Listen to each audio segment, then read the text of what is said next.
Hello, അടുത്ത cooking video ആണേ.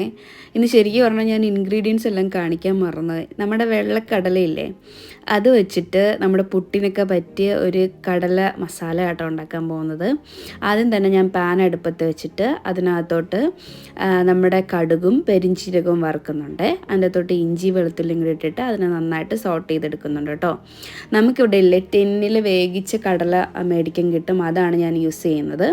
ഇവിടെ ഞാനൊരു 1.5 സവാള എടുക്കുന്നുണ്ട്, അതും കൂടി ഇട്ടിട്ട് നന്നായിട്ട് വഴറ്റി എടുക്കുന്നുണ്ട്. വളരെ പെട്ടെന്ന് ഉണ്ടാക്കാവുന്ന നമ്മുടെ പയർ മസാല ഉണ്ടാക്കത്തില്ല, നമ്മുടെ പുട്ടിൻ്റെ കൂട്ടത്തൊക്കെ ചെറുപയർ അതുപോലെ ഉണ്ടാക്കാൻ പറ്റുന്ന കേട്ടോ. അപ്പോൾ ഞാൻ സവാളയുടെ കൂട്ടത്ത് കുറച്ച് കറിവേപ്പിലയും കൂടി ഇട്ടിട്ട് നന്നായിട്ട് സോട്ട് ചെയ്തെടുക്കുന്നുണ്ട്. പിന്നെ ഇതിനകത്തോട്ട് ആവശ്യത്തിനായിട്ടുള്ള മസാലകൾ എന്താണെന്ന് വെച്ചാൽ ഞാൻ ഇവിടെ ഒരു 1/4 ടീസ്പൂണ് മഞ്ഞൾപ്പൊടി, 1/2 ടീസ്പൂൺ മുളക് പൊടി, 1/2 ടീസ്പൂൺ മല്ലിപ്പൊടി, 1/2 ടീസ്പൂൺ നമ്മുടെ ഗരം മസാല, പിന്നെ ആവശ്യത്തിനുള്ള ഉപ്പും കൂടെ ഇട്ട് നന്നായിട്ട് ഇതിനെ മിക്സ് ചെയ്യുന്നുണ്ട് കേട്ടോ.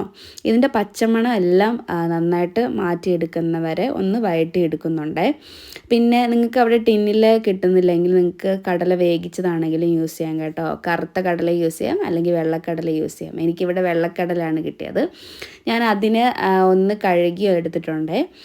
എന്നിട്ട് അതും കൂടെ ഇട്ട് ഈ മസാലയിലിട്ട് നന്നായിട്ടൊന്ന് ഈ മസാലയും കടലയായിട്ട് നന്നായിട്ടൊന്ന് യോജിപ്പിച്ചെടുക്കുന്നുണ്ട് കേട്ടോ. ഈ നന്നായിട്ട് യോജിപ്പിച്ച് എടുത്തതിന് ശേഷം ഇടയ്ക്ക് ഞാനൊന്ന് ഉപ്പ് നോക്കുന്നുണ്ട് കേട്ടോ. ഉപ്പ് കറക്റ്റ് ആയതുകൊണ്ടാണ് ഞാൻ പിന്നെ കാണിക്കാത്തത്. നമ്മുടെ നല്ല മസാലയിലോട്ട് നല്ല മസാലയൊക്കെ നമുക്ക് ഒന്ന് യോജിച്ച് എന്ന് തോന്നുന്ന സമയത്ത് എനിക്കിവിടെ കുറച്ച് ഡെസിക്കേറ്റഡ് കോക്കനട്ട് ഉണ്ടായിരുന്നു. നിങ്ങൾക്ക് നോർമൽ തേങ്ങയാണെങ്കിൽ ഒരു പിടി തേങ്ങ വേണമെങ്കിൽ ഇടാം, ഓപ്ഷണലാണ്. ഇല്ലെങ്കിൽ ഇങ്ങനെ തന്നെ കഴിക്കാൻ ടേസ്റ്റാണേ. ഈ തേങ്ങയും കൂടി ഇട്ട് നന്നായിട്ട് ഇളക്കി കഴിഞ്ഞ് നമ്മുടെ പരിപാടി കഴിഞ്ഞു. നമ്മുടെ കടല മസാല ഇവിടെ റെഡി.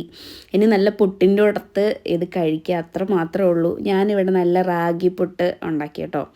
റാഗിപ്പുട്ടും കടല മസാല ആയിരുന്നു ഇന്നത്തെ രാവിലത്തെ ബ്രേക്ക്ഫാസ്റ്റ്. നല്ല ടേസ്റ്റാണ്. എന്തെങ്കിലും ഒരു വെറൈറ്റി കഴിക്കണമെന്ന് തോന്നിയാൽ ഇങ്ങനെയൊക്കെ ഉണ്ടാക്കാം കേട്ടോ. നല്ല ടേസ്റ്റാണ്. നിങ്ങൾ ട്രൈ ചെയ്ത് നോക്കണം, നിങ്ങൾക്ക് എല്ലാവർക്കും ഇഷ്ടപ്പെടും. അപ്പോൾ ഓക്കെ, ബൈ.